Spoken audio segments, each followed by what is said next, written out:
स्वागत है आपका पब्लिक टॉक्स पर और मैं हूं आपके साथ नैयर आज़म।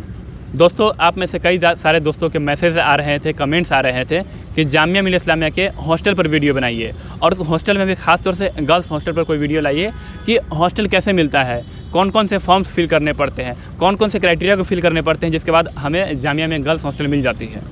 तो आइए आज के इस वीडियो में, आज के इस इंटरव्यू में हम इन सब विषयों पर बात करने वाले हैं।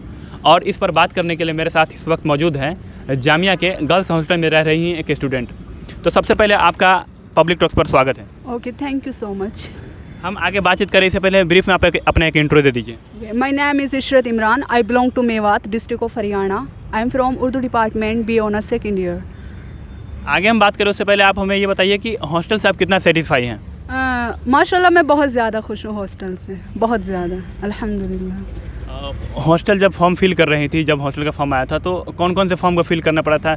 बेसिकली कौन कौन सी क्राइटेरिया को फिल करना पड़ा था? ओके, मतलब हॉस्टल के लिए जो हॉस्टल का प्रोसेस है वो ये है कि आपको सबसे पहले हॉस्टल फॉर्म फिल करना पड़ता है। उसमें आपके कुछ पॉइंट्स मिलते हैं, लाइक आपका डिस्टेंस कितना है, आपके 10th एंड 12th में कितने मार्कशीट है, तो उसके हिसाब से आपको कुछ पॉइंट्स मिलते हैं। उसके बाद आपको अपने सारे डॉक्यूमेंट्स और 200 फ़ीस लगती है। ये जो ऑल रेजिडेंट हॉस्टल है, यहाँ पर जाकर आपको ये सारे डॉक्यूमेंट जमा करवाने पड़ते हैं। उसके बाद आपका एक इंटरव्यू होता है जो पर्सनल इंटरव्यू होता है, और उसके बाद इंटरव्यू के बाद आपका जो हॉस्टल रिजल्ट आता है, आपका सिलेक्टेड नाम अगर हो तो उसमें ये हॉस्टल का प्रोसेस है।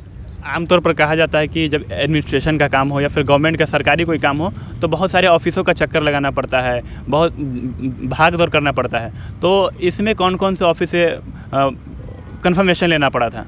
जी ये तो है बिल्कुल, क्योंकि जब ये डॉक्यूमेंट करवाने पड़े हमें तो सबसे पहले HOD वाले सिग्नेचर करो, यहाँ पर हमें भागदौड़ करनी पड़ी। हाँ, ओके। दूसरा ये कि मेडिकल सर्टिफिकेट बनाना पड़ता है और एफिडेविट कार्ड्स बनाने पड़ते हैं, उसके लिए दौड़ भाग करनी पड़ी। ये सारे कुछ मसाइल से आते हैं। हॉस्टल के जब हॉस्टल जब फॉर्म भर रही थी तो आप फॉर्म के बारे में बता दी, कौन कौन से फॉर्म्स लगते हैं ये बताइए। हॉस्टल में जो फॉर्म्स लगते हैं वो ये है कि इनकम सर्टिफिकेट लगता है और आपकी 10th एंड 12th की मार्कशीट लगती है, और आपका मतलब जो लोकल गार्जियंस आप बना रहे हैं उनका सारा एड्रेस लगता है, आपके पेरेंट्स के आधार कार्ड, उनका सारा एड्रेस होता है और अपना आधार कार्ड, ये सारे होते हैं। डॉक्यूमेंट्स की बात की जाए तो वहाँ पर सब कुछ बता दिया जाता है कि आपको क्या क्या डॉक्यूमेंट्स लाने हैं। उन पर ये बात आपको ध्यान रखनी चाहिए कि जो आपके डॉक्यूमेंट्स हैं वो नंबर वाइज लगे हों। क्या हॉस्टल के लिए कोई इंटरव्यू भी होते हैं? यस, हॉस्टल के लिए एक इंटरव्यू होता है जो पर्सनल इंटरव्यू होता है। आमतौर पर जो बच्चों का ये होता है कि पता नहीं कैसा, मतलब उसमें ये पूछने वाला था। हाँ, कि जो इंटरव्यू होता है उसमें कैसे क्वेश्चंस पूछे जाते हैं। तो इसमें कोई घबराने की कोई ज़रूरत नहीं। बेसिक क्वेश्चंस होते हैं, लाइक आपको हॉस्टल क्यों चाहिए, आपके कोर्स के बारे में पूछते हैं कि आपने ये कोर्स क्यों लिया है, ऐसे क्वेश्चंस पूछते हैं। अब थोड़ा हॉस्टल के अंदर आते हैं। हॉस्टल के अंदर के बारे में बताइए कि वहाँ कितनी तरह की कौन कौन सी सुविधाएं मिलती है, और ख़ास तौर से लड़कियों को प्राइवेसी को लेकर के बहुत फिक्र रहती है, तो प्राइवेसी का कितना ख्याल रखा जाता है? जी, प्राइवेसी का बहुत ज़्यादा है। देखो, सबसे पहली जो अहम बात यह है कि वहाँ हॉस्टल में सारा जो वर्क होता है वो औरतें करती हैं।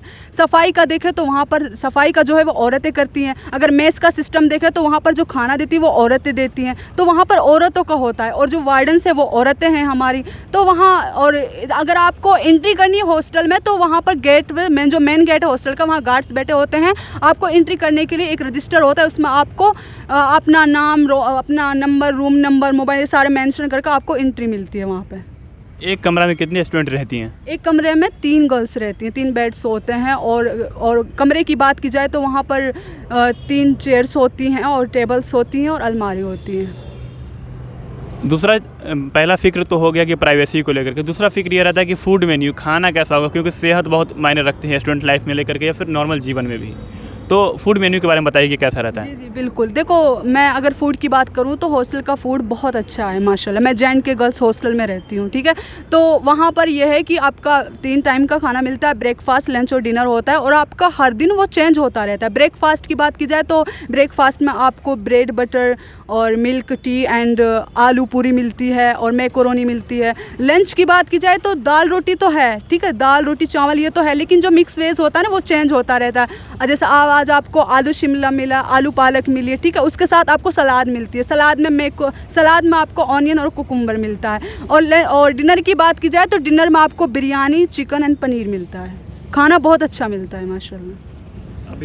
अभी जो स्टूडेंट अभी ये इंटरव्यू देख रहे होंगे या फिर वो इस कश्मकश में होंगे कि हॉस्टल ले या नहीं ले, अगर ले तो क्यों ले, नहीं ले तो क्यों नहीं ले।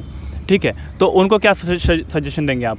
देखो, हॉस्टल की बात की जाए तो हॉस्टल लेना चाहिए, ज़रूर लेना चाहिए, क्योंकि वहाँ पर शांति जैसा माहौल होता है। आप वहाँ पर अच्छे से पढ़ाई कर सकते हैं, ठीक है। और मुझे जो सबसे अच्छा लगता है ये कि आपका रीडिंग हॉल पास में, लाइब्रेरी पास में, आप कभी भी आ जा सकते हो। हॉस्टल मिल जाए तो ये तो बहुत लकी है। एक आखिरी सवाल पूछना चाहता हूँ, और वो पहले ही पूछा जाना चाहिए था। वो ये है कि जब इंटरव्यू हो रहे होते हैं उस दौरान गार्जियन को बुलाया जाता है। अब जो बच्चे कश्मीर से हैं, बिहार से हैं, यानी दिल्ली के बाहर के हैं, वो गार्जियन को ला नहीं पाएंगे या फिर लाना मुश्किल है, तो उनके लिए क्या, कौन सी क्राइटेरिया उनके लिए क्या होता है, कैसे करे वो? हाँ, देखो इंटरव्यू होता है ना जब, तो उस वक्त ये ज़रूरी होता है कि अपने पेरेंट्स को लाएं। तो बहुत सारी बच्चियाँ कश्मीर से होती हैं तो दूर हो जाता है थोड़ा, तो वो सोचती है हम कैसे अपने पेरेंट्स को लाएं। तो अगर आप अपने पेरेंट्स को नहीं ला सकती तो आपने जो लोकल गार्जियन बनाए आप उनको ला सकती हैं। इशरत, आप मुझसे बात की और हॉस्टल के बारे में बहुत सारी जानकारियाँ दी, इसके लिए आपका बहुत बहुत शुक्रिया। Okay, thank you so much.